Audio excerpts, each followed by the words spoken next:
လူတွေဟာငြိမ်းငြိမ်းချမ်းချမ်းနေကြကြပြီမလို့ဘာကြောင့်မနေကြရတာလဲဆိုတာပါပဲမေကွန်လေးရဲ့အနှစ်ချုပ်က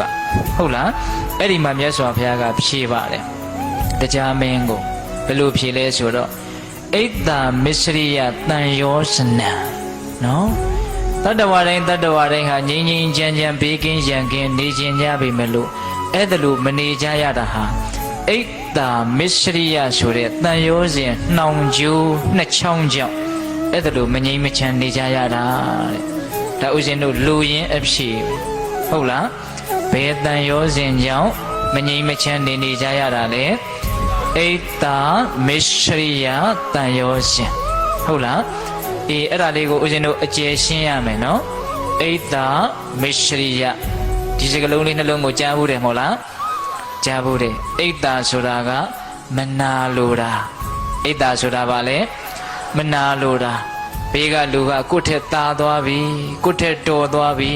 ကိုယ့်ထက်အဆင်ပြေသွားပြီလို့ပြောသံကြားရင်နားထောင်ရတာအရာသာရှိလားပုထုဇဉ်တွေမှာများသောအားဖြင့်ကိုယ့်ထက်သာသွားပြီဆိုတဲ့စကားသံတည်င်းစကားကို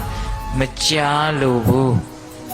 ဣဒ္ဓရေအမှန်တိုင်းဝန်ခံရမယ်နော်အဲ့ဒီစိတ်ရှိတယ်နော်ဒကာဓမ္မတို့ဥစဉ်တို့မှာအဲ့ဒီစိတ်ရှိတယ်နော်အထူးသဖြင့်ကိုမုန်းတဲ့လူကိုနဲ့ပြိုင်ဘက်တွေဆိုရင်ကိုယ့်ထက်သားပြီဆိုတာကိုကြားရတာအင်မတန်အနေရခက်တယ်မကြားခြင်းမနာလိုဘူးမကြားလိုဘူးမနာလိုဘူးဒါကြောင့်မနာလိုဘူးဆိုတာအဲ့ဒါပြောတာနော်ဘာကိုမနာလိုတာလဲကိုယ့်ထက်သားသွားပြီဆိုတာကိုမနာလိုဘူးအရှင်ပြည်တယ်ဆိုတာကိုမကြားလို့ဘူးအဲ့ဒါကိုဘာခေါ်မလဲဣဒ္ဓစာထဲကတော့ညူစုတယ်လို့သုံးနှုံဘယ်လိုသုံးနှုံလဲညူစုတာမနာလို့တဲ့သဘောပေါ့နော်ဘာမှအရှိမရအဖတ်မရကိုယ်လည်းပဲဘာမှရတာမဟုတ်သူများသူ့ဟာသူကောင်းနေတာကိုကြားထဲကနေနေရင်ထိုင်ရင်မနာလို့မရှုစိမ့်ဖြစ်ပြီးတော့စိတ်ထဲမှာအခမ်းရခက်နေတာအဲ့ဒါပုထုဇဉ်တိုင်းမှာအဲ့ဒါရှိကိုရှိတယ်နော်တခါကြီးဒီမိုင်းများရှိလို့မို့လည်းပဲတခါတလေပါဇက်ကတောင်မှထွက်ပြောတယ်လာမပြောစမ်းနဲ့အဲ့ဒီလူတွေအကြောင်းကြားကိုမကြားခြင်းဘူးပြောတယ်မဟုတ်လားပြောတယ်အရှင်ပြေတယ်လို့ကြားရတာအင်မတန်ကိုနားထဲမှာမသက်မသာဖြစ်တယ်ကိုချစ်တယ်လို့ဆိုရင်တော့တမျိုးပေါ့နော်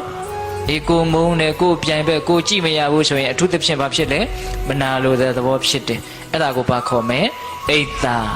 နောက်မစ္စရိယဆိုတာကဝင်တူတာကိုဟာလို့သတ်မှတ်ထားတဲ့အရာကိုဆိုင်တယ်ကိုပိုင်တယ်လို့သတ်မှတ်ထားတဲ့အရာနဲ့သူတစ်ပါးဆက်ဆံတာကိုမမြင်လို့ဘူးမကြည့်လို့ဘူးဘယ်သူမှမထိနဲ့ဘယ်သူမှမကြည့်နဲ့အဲ့လောက်ထိတောင်ဝန်တိုတယ်ဟုတ်လားတချို့ဆိုရင်ထိတာကိုမဟုတ်ကြည့်တာတောင်မခံနိုင်ဘူးနော်အဲ့ဒါဘာမျိုးတွေနဲ့ဖြစ်တာများလဲဆိုရင်ကိုချစ်တဲ့လူတွေကိုချစ်တဲ့ပစ္စည်းတွေနဲ့ပတ်သက်လာရင်မစ္စရိယဆိုတာဖြစ်တယ်အဲ့ဒါတွေကိုမရှိဘူးလားရှိတယ်သူလည်းတော်တော်ဆိုးတယ်နော်အေးမနာလိုခြင်းဆိုတဲ့ဣဒ္ဓဝင်တူခြင်းဆိုတဲ့မစ္စရိယအဲ့ဒီဣဒ္ဓမစ္စရိယတန်ရောစဉ်ကျိုးနှစ်ချောင်းရဲ့ချီနှောင်တုံနှောင်ခြင်းကိုခံရတဲ့အတွက်ကြောင့်တတ္တဝါတွေမငြိမ်းချမ်းတာတတ္တဝါတွေယံနေများနေတာတတ္တဝါတွေဓာန်နေသင့်နေတာအဲ့ဒီဣဒ္ဓမစ္စရိယတန်ရောစဉ်နှစ်ပါးဟုတ်လားဒါကိုပိဋကတို့ကဉာဏ်ရှိတယ်ချက်ထွင်ပြီးတော့စဉ်းစားရမယ်ငါဘဝငါလောကကြီးဘာကြောင့်မငြိမ်းချမ်းသလဲအဖြေရှာလိုက်